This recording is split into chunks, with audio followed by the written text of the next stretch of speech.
മക്കളെ, പെൺകുട്ടികളെ, നിങ്ങളെ ഭർത്താവിന്റെ പൊരുത്തം വാങ്ങി നിങ്ങൾ മരിക്കണം. ഭർത്താവിന്റെ പൊരുത്തം വാങ്ങി മരിക്കുന്ന സ്ത്രീ സ്വർഗത്തിലാണെന്ന് നബി സല്ലല്ലാഹു അലൈഹി വസല്ലം പറഞ്ഞു.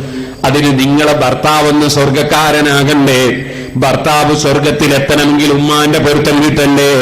അൽ ജന്നത്തു തഹത അഖ്ദാമിൽ ഉമ്മഹാത്ത്, ഉമ്മയുടെ കാലിന്റെ ചുവടെയാ സ്വർഗം. അതുകൊണ്ട് തന്നെ നിങ്ങളെ ഭർത്താവിന് ഉമ്മാന്റെ പൊരുത്തം കിട്ടണം. അതുകൊണ്ട് ഭർത്താവിന്റെ ഉമ്മന്റെ സ്വഭാവം മോശമാണെങ്കിലും നിങ്ങളൊന്ന് അല്പം പൊരുത്തപ്പെട്ട് ക്ഷമിച്ചു നിൽക്കണേ പെൺകുട്ടികളെ. അതിന് നിങ്ങൾക്ക് കിട്ടുന്ന പ്രതിഫലത്തിന് കണക്കില്ല കേട്ടോ. സ്വന്തം ഉമ്മാനെ സ്നേഹിക്കും പോലെ ഭർത്താവിന്റെ ഉമ്മാനെ സ്നേഹിക്കണം. സ്വന്തം ബാപ്പയെ സ്നേഹിക്കും പോലെ ഭർത്താവിന്റെ ബാപ്പാനെ സ്നേഹിക്കണം.